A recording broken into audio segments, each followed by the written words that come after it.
Bom dia, amigos. Boa quinta-feira para todo mundo. Hoje é 5 de janeiro e vai a galope o ano. Estamos aqui com o meu amigo, secretário da Fazenda, Orçamento e Planejamento e Finanças, Davi Keller Severghini. Bom dia, Davi. Bom dia, Chico. Bom dia, audiência. Davi, claro, a gente vai começar falando aí, até estou com os meus carneiros aqui, estou estudando mais uma vez, está mais propagado do que não sei o que, se eu vou pagar à vista ou não, mas tem um dinheirinho aí, né, que a gente ganha, tipo assim, como é que é o negócio aí, inclusive aqui ao lado, onde é a sede do nosso estúdio, tem filas de gente aí pagando à vista, é isso, né, o intuito dessas pessoas. Bom dia. Bom dia. Essa testemunha ocular aí do que acontece ano após ano, né? A gente monta uma pirâmide aí, uma lona na frente da fazenda, para dar um pouco mais de conforto às pessoas que costumam fazer fila na frente da Secretaria da Fazenda nos meses de dezembro e janeiro, por ocasião do pagamento da cota única. Tradicionalmente, né, a gente repete as datas, repete os percentuais de desconto. A gente prima por, de fato, acostumar o contribuinte com o mesmo procedimento ano após ano. Então, o pagamento em cota única, ele garante 10% de desconto sobre o valor do tributo, e aquele contribuinte que tiver pago em dia, nos 3 anos anteriores, faz jus a outros 10% de desconto do bom pagador. Seriam 20? Então, chega a 20, né? Só não abarca a taxa de lixo, esse desconto do bom pagador, mas chega a 20% do tributo. E agora, com o IPTU verde, o prefeito Zafalon lançou ano passado, lançamos ali na CIC, que a gente abriu agora no link da Fazenda a partir de janeiro, para que as pessoas possam postular a contemplação disso. Esse desconto do IPTU pode chegar até 30%, porque o IPTU verde tem outros 10% para quem adotar medidas autossustentáveis, né, medidas ecologicamente bem-vindas. Já tem alguém dentro desse... Não, foi recente, a gente abriu segunda-feira, né? Mas eu acredito que pela procura que a gente tem recebido, pelas consultas, vai ser bem sucedido, vai ter êxito. E, na verdade, o interesse do município, nesse caso, é poder atacar aqueles que são, talvez, pontos mais nevrálgicos, né? Saneamento, com um incentivo para que as pessoas adotem essas soluções e possam nos informar. Davi, eu tenho, assim, quais os outros impostos, assim, que eu vejo às vezes pessoas se queixando, coisas que eu nem sabia que tem ISS sobre construção, existe? Claro. O imposto sobre serviço existe dentro dos CNAE, né, dos Cadastros Nacional Econômico. Todas as atividades econômicas que estão ali descrevem um percentual que vai de 2% a 5% do serviço prestado. E aí, cada município edita lá a sua legislação, não pode ser abaixo de 2%. Tem uma lei complementar do presidente Temer, não me lembro agora qual é o número, 153, eu acho, são tantos. E Gravataí? Não, aí a gente trabalha de acordo com os serviços, né? Construção civil é 3,5%, o pedágio é 5%, o serviço bancário é 5%. Construção civil é o valor da obra? Não, o valor da mão de obra. Ah, da mão de obra. Por exemplo, tu constrói lá uma casa de 100 metros quadrados num padrão, melhor padrão Sinduscom, que é avaliado em R$ 3.800 o cubo. Se diz que desses 3.800, 40% é a mão de obra.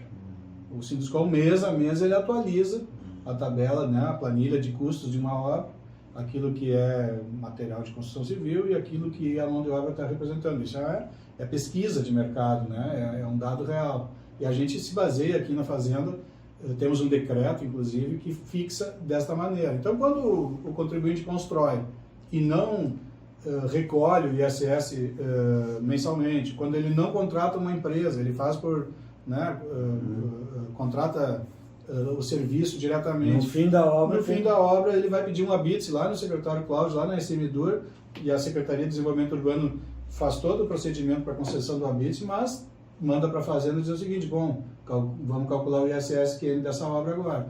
Não houve recolhimento ao longo da execução da obra, a gente pega aquele padrão construtivo que está informado no habite, aquela metragem quadrada que está informada no habite, proporcionaliza pela planilha do Sinduscom e diz: olha, a mão de obra da tua casa deu tanto. E o tipo de obra, ela pode ser um pavilhão enorme de 10 mil metros quadrados, como tem acontecido as logísticas aqui, e pode ser uma casa mais refinada, é o mesmo valor? Não, cada uma tem um CUP. Cada padrão construtivo tem um CUP. E o nosso decreto também observa isso, né? Então, claro, um pavilhão enorme, ele é um padrão mais simples, né? Ele não tem São paredes. João, por exemplo, São João está construindo São ali, João, vai pagar um monte. O radar, né? Grandes construções, eles têm um valor de metro quadrado inferior a uma casa de alto padrão, cheia de banheiro, de cozinha, de porcelanato, né? Então, isso é levado em consideração. Esses aqui da 118, tudo pagaram, Lebs ali. Eles estão incentivados, né? As logísticas estão incentivadas, mas a 2%. Não é que está zerado, o ISS deles fica em 2%. Essa é a parte da política de atração de investimentos, né, que o município tem.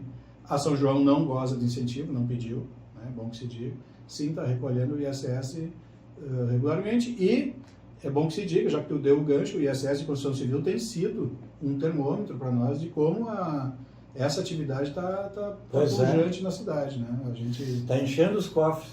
Que bom, né? Que bom que Gravataí tem essa atratividade. Isso de fato é relevante. Não dá para. Acho que é uma das cidades da região mais pujante nesse sentido. Eu acho que é. Esses dias eu participei de uma reunião sobre o plano diretor com alguns empreendedores e eles diziam que a bola da vez é Gravataí e que eles entendem que a Freeway representa hoje um eixo a Freeway e a 118, um vetor de desenvolvimento, como foi uma vez a 116 em direção a Novo Hamburgo, São Leopoldo, passando por Canoas, né? Como foi importante a Freeway, me lembro que foi na época militar, né? Não quero estar puxando porque não interessa ao todo mundo, pelo contrário, eu ando bravo com os militares.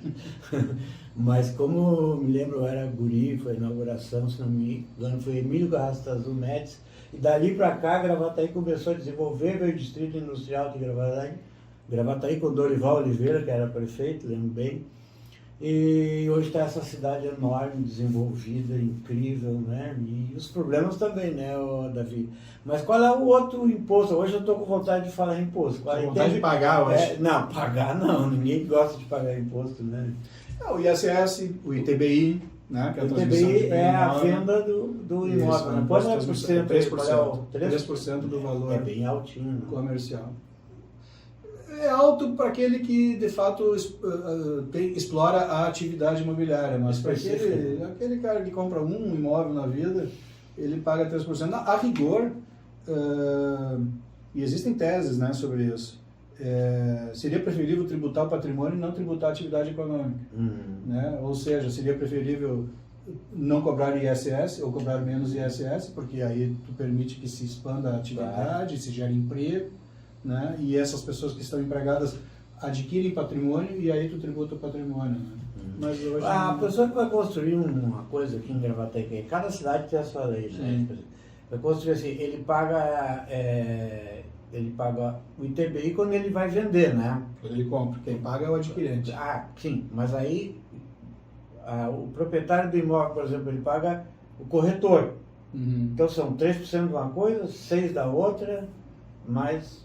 Sim, mas... Quem paga o ITBI é o adquirente, né? Então, vai vender um imóvel, tu contrata um corretor para vender o teu imóvel, tu acerta uma comissão com ele, que é 6%, que é o preço da corretagem, é o preço de prática de mercado. E não se isso é a remuneração daquele trabalhador. Sim. Quando tu vende o imóvel, vendi por R$1 milhão, R$30 mil, o equivalente a 3% disso é o ITBI. Quem paga esse ITBI, quem suporta esse custo é o comprador. Né? E o SSQN é outra coisa, é o serviço lá. É o imposto sobre o serviço. A sauna, o hotel, o restaurante, a construção, a empreiteira que trabalhou na construção, que contratou mão de obra para a construção. Então, à medida que Gravataí está crescendo, está entrando dinheiro também. Por isso que só existe uma maneira de arrecadar, é ter atividade econômica. Sim. Né? Como diz a Margaret Thatcher, não existe dinheiro público, existe dinheiro do contribuinte que o poder público tira da mão dele. E essa dinheirama toda que está entrando em Gravataí... sim, tem bastante. Bastante. Diariamente deve entrar. Sim. Bom, esse dinheiro que entra para Gravataí, ele assim, em 2023 ele vai ser tipo direcionado para aqui. Esse ano de 22, nós, pela primeira vez, a receita corrente do município, que aí não se vincula a ela nem a receita de financiamentos e nem a receita do Instituto de Previdência, superou R$1 bilhão. Né? Então, em 22 nós fechamos uma receita corrente de 1 bilhão e alguma coisa, 10 milhões, 1 bilhão e 17 milhões, não me lembro bem agora. Né? E em 23 a previsão é um pouco mais. Né? A gente vai perder um valor significativo de ICMS, né? Porque tivemos uma queda, por causa da paralisia ali da atividade econômica durante a Covid, né? Os 2 anos de pandemia. E isso agora performa o nosso IPM, nosso Índice de Participação do Município. Mas o recurso ele tem muitas vinculações constitucionais, 25% para a educação, 15% para a saúde, embora na saúde nós gastemos 23% e não 15%, né? Na educação, o ano que passou a gente chegou a 26%, né? E outro tanto é para investimento, tem uma carteira de investimento prevista de 140 milhões de reais, se não me engano, para 23 prevista. Mais especificamente para? Mobilidade urbana, mercado público, unidades de saúde que já estão em construções, né, que a gente vai concluir, farmácia, dentro daquele plano de plurianual. Farmácia essa no lugar da delegacia. Ah, interessante. Algumas escolas. O posto de saúde vai ficar ali? Vai ficar ali, a unidade de saúde. E, na verdade, aquele plano de investimento que a gente já amarrou lá no PPA, lá em 2021, quando fizemos o PPA do período 22-25, aqueles investimentos que estão enunciados ali, né, é o que a gente segue, alguns já começaram, a maioria já começou, né, e agora eles ganham um reforço para conclusão, inclusive. Né. Mas é isso, é a máquina que consome esse 1 bilhão, como tu disseste, entra um monte de dinheiro e com ele vem problemas. Na verdade, com ele vem pressões, né? Pressões, demandas sociais, uma cidade que cresce, que se expande, o IBGE deu uma prévia, está com 287 mil habitantes, se não me engano, Gravataí, né? Cada vez que tu noticia que Gravataí é a 4ª em geração de emprego no estado, é o 4º orçamento, veio uma São João, 600, 700... As pessoas que estão em regiões mais deprimidas, elas olham Gravataí como uma alternativa. Pois é. Vão morar lá, é perto da capital, é lá nessa. Eu, nesse sentido aí, quando inaugurou a GM, eu vi muita gente iludida. Porque, como eu conheço muito bem Gravataí, todo mundo imaginou pela imprensa, que foi uma loucura, foi notícia estadual, nacional e internacional, a vinda da GM, e o pessoal vinha, abria isso, abria aquilo e tal, e não durava, era assim, tanto abria como fechava. Tu que dá os alvarás aí deve saber que esse é alta rotatividade, né? Inclusive hotéis, até hotel já fechou em Gravataí, um monte de coisa. Claro, mas tem muita coisa que não depende do comércio local, que está um sucesso. Aí, como tu falou, vários exemplos de logística e tal, e de indústria, né? Mas muita gente quebrou, vamos dizer assim, pensando que aquelas notícias eram verdadeiras, enfim. Depois o aluguel passou de 2 mil para 20 mil reais, as famílias que vivem, a grande maioria de Gravataí, da herança dos avós, dos pais, e né, hoje estão ali, né, só recebendo o aluguelzinho ali, meio que agora se acomodou as coisas, tá bom? Bom, Davi, eu queria fazer uma pergunta que nem está aqui, mas me veio na cabeça agora. Meu anjo da guarda às vezes me ajuda aqui, às vezes não sempre. Então, o quanto por cento saneou as finanças do tempo que o PT era gestão em Gravataí? Como tu pegou o PT e como está hoje? Quando o prefeito Marco... Não é uma pergunta política, é uma pergunta técnica. Nem eu vou fazer a resposta para o demanda política. Né? Vou fazer uma revisão histórica dos dados que estão disponíveis. Claro. Né? Quando o prefeito Marco Alba assumiu em 2013, a dívida consolidada do município era 56%. O que é a dívida consolidada? É o endividamento perante a receita corrente. Né? Ele entregou com 18%, apesar de ter feito operações de crédito, 18%. Eu não gosto de falar dos números, porque são tantos números no embaralho, mas ali na casa dos 20%, né? Mesmo tendo contraído operações de crédito. Mas o que se fez nesse período dos 8 anos dele? Se quitaram dívidas, né? E se ampliou a receita corrente. Então, como eu digo, como esse índice é uma proporção entre a dívida e a receita, quanto mais deprimida for a receita, mais significativa vai ser o percentual de dívida consolidada, né? se saneou. Ele, por exemplo, quando ele assumiu, a despesa com o pessoal era 52%. Ele entregou com 39%. É um mérito. Então, esse espaço de 11% por 13% que se abriu aqui é o que se vê de investimento. Porque isso consegue... Ah, mas o investimento não vem do banco? Vem, mas o banco é pago. Ele é pago com essa diferença que se abriu aqui, né? Por isso que o prefeito Zapalão hoje fala tanto em gestão fiscal e controle de despesa por isso. Para manter essa onda virtuosa. E dá para dizer que Gravataí, na gestão que iniciou com... Não foi o Marco, foi o... Acimar, né? Pegou uma gestão quebrada, vamos dizer assim. As folhas de pagamento estavam em dia, não? Estava em dia, mas nós tínhamos problemas com a Previdência, que não estava em dia, né? Tinha atrasos, nós tínhamos outros problemas de método de gestão, né? Nós tínhamos problemas, por exemplo, nós tínhamos a CDG, que até hoje a gente paga parcelamento da CDG. Mas não tem um programa novo da CDG. A CDG é um ponto, né, ilustrativo. Não pagaram nem os automóveis que compraram da GM? 6 ou 7? Muitos precatórios. Uns foram parar na justiça, foram condenados, inclusive. Muita dívida de precatório, que a gente vem pagando regularmente, né? Tanto que a gente tem as certidões de pontualidade. O maior precatório que você tem que pagar hoje, não precisa dizer o nome da pessoa, né? É da gestão de quem, por exemplo? Stasinski, Bordion? Stasinski foi um desastre também, né? Não, o maior contingente de precatórios vem daquele período ali, dos que hoje se descortinam aí pra gente. Nós temos que quitar os precatórios até 2029, né? Tem uma emenda constitucional que determina isso. Então, o Tribunal de Justiça ele pega o estoque que tu tem de precatórios e divide pelos anos faltantes até 2029 e diz, olha, esse ano, por exemplo, em 23 nós vamos pagar 18 milhões de reais de precatório. Só é pago em última instância precatório. Precatório.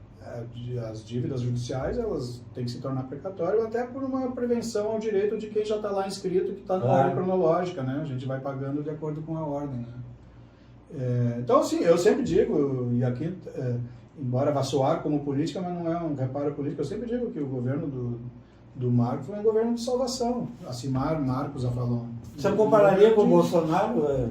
Questão assim. Eu acho que ele começou a botar as coisas num trilho sustentável que agora se interrompeu. E aqui, felizmente, não houve essa interrupção. Realmente a gente não pode negar, nem tem interesse de negar que o governo do Marco Alba foi excelente, né? Foi um governo saneador. E agora mais do que excelente ainda, porque tem um cara que toca o violino muito bem tocado politicamente, e toca bem a gestão, o pessoal gosta muito dele, enfim, e está cada vez, na minha opinião, se consolidando muito mais para ser um reeleito prefeito de Gravataí. A minha opinião, é o que eu ouço na rua. Existe um grupo político que encontrou uma fórmula boa para Gravataí, isso é inegável, né? Esse grupo que está aí, que é representado pelo Marco e pelo Zafra, e tem outras lideranças, né? A Patrícia, que é deputada, então, é um grupo político que encontrou um rumo, né? Eu sempre digo, aqui tem uma fórmula exitosa, né? Que não se trata de se deslumbrar e de achar que está tudo feito e tudo resolvido e agora vamos, né? Vamos curtir, não é isso. É um grupo que sempre tem muito claramente a noção da sustentabilidade, do equilíbrio das contas e tal.